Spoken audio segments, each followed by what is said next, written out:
Welcome to my channel Jajabor Sumon. নতুন এটা ভিডিঅ'লৈ স্বাগতম। আজি বহুত ভাল খবৰ যোৰহাটৰ বাসীৰ কাৰণে। অসমৰ মাননীয় মুখ্যমন্ত্ৰী হিমন্ত বিশ্ব শৰ্মাই যোৰহাটত আজি আমাৰ নতুন এখন অভাৰব্ৰিজ উদ্বোধনী কৰিলে আৰু লগতে চাৰিগাঁও আমাৰ কেন্দুগুৰি পিনে যেটো হাইৱে হৈছে তাত মই দেখা পালোঁ 2-3খন অভাৰব্ৰিজ ৰেডি হৈ গৈছে অলৰেডি আৰু লাইট সাইট লগাই দিছে খুব ভাল লাগিছে দেখি পেলাই যোৰহাটৰ কিমান ধুনীয়া ডেভেলপ হৈছে আৰু লগতে সকলোকে ধন্যবাদ দিছোঁ বিজেপি গভৰ্ণমেণ্টক আমি ধন্যবাদ দিছোঁ যে ইমান কম সময়ৰ ভিতৰত ইমানখিনি উন্নত হৈছে আৰু যোৰহাট আগতকৈ বহুত উন্নত হ'ল খুব ভাল লাগিছে সো ভিডিঅ'টো ষ্টাৰ্ট কৰোঁ এনেকুৱা ধৰণৰ ভিডিঅ' আমি দেখাই থাকিম আৰু আপোনালোকে প্লিজ মেছেজ কৰিব সাবস্ক্ৰাইব কৰিব আপোনালোকৰ সাবস্ক্ৰাইব কৰিলে আমি আগবাঢ়ি যাব পাৰিম তো চাই থাকক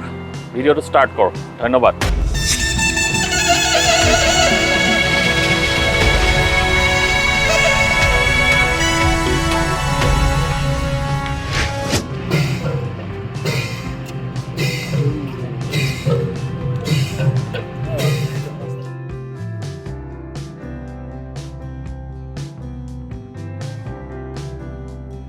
অসমৰ মুখ্যমন্ত্ৰী ডক্টৰ হিমন্ত বিশ্ব শৰ্মাই এয়া যোৰহাটৰ চিনামৰাত এটি নতুন কনভেনশ্যন চেণ্টাৰ উদ্বোধন কৰিছে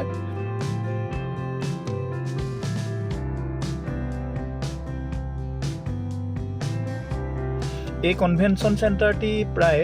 19.98 কোটি টকাৰ ব্যয় সাপেক্ষে নতুনকৈ নিৰ্মাণ কৰা হৈছে 3118 বৰ্গমিটাৰত বিস্তৃত এই কেন্দ্ৰটোত প্ৰায় 120খন আসন আছে য'ত 120 জন মানুহে একেলগে বহি আলোচনা কৰিব পাৰিব ইয়াত এক্সিকিউটিভ লাউঞ্জ মিডিয়া কনফাৰেন্স হল আৰু সুইট কেবিনৰ দৰে অত্যাধুনিক সুবিধা আছে এই কনভেনশ্যন চেণ্টাৰটোৱে জিলা প্ৰশাসনৰ দ্বাৰা যিবোৰ গুৰুত্বপূৰ্ণ অনুষ্ঠান আয়োজন কৰা হয় সেই অনুষ্ঠানবোৰৰ বাবে এক উপযোগী স্থান হিচাপে কাম কৰিব আৰু ইয়াৰ উপৰিও সামূহিক অনুষ্ঠান আৰু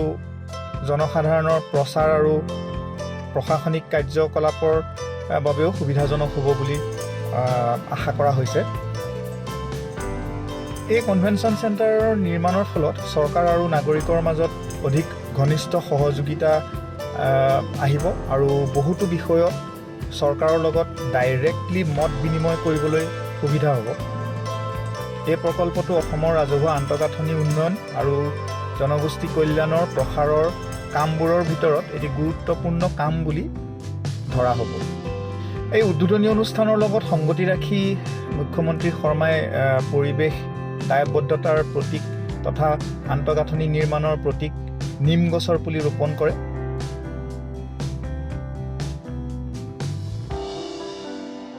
ইয়াৰ উপৰিও অসমৰ মুখ্যমন্ত্ৰী হিমন্ত বিশ্ব শৰ্মাই আজি যোৰহাটৰ নআলিত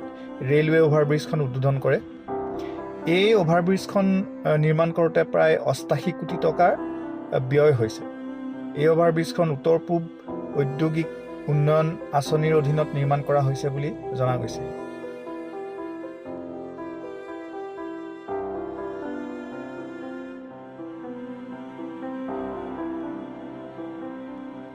তিনিটা লেনেৰে গঠিত এই অভাৰব্ৰিজখনৰ দৈৰ্ঘ্য প্ৰায় 800 মিটাৰ যোৰহাট মেডিকেল কলেজৰ সন্মুখত যোৰহাটৰ কমাৰবন্ধা আলিত এই অভাৰব্ৰিজখন অৱস্থিত গতিকে ইয়াক যোৰহাট কমাৰবন্ধা ৰেলৱে অভাৰব্ৰিজ হিচাপে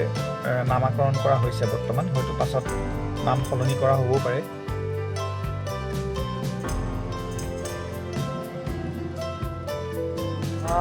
আশা কৰোঁ আপোনালোকে ভিডিঅ'টো চাই ভাল পালে মোৰ ভিডিঅ' যুগুত কৰিছিলে দেবজিত দত্তই যোৰহাটৰ পৰা ধন্যবাদ দেবজিত আৰু দেবজিতেই এডিটিং কৰে সকলো আমাৰ ভিডিঅ' তো ধন্যবাদ ভিডিঅ'টো চাই কেনেকুৱা লাগিলে জনাব আৰু ছাবস্ক্ৰাইব আৰু শ্বেয়াৰ কৰিব প্লিজ আৰু মেছেজ কৰিব ধন্যবাদ জয় অসম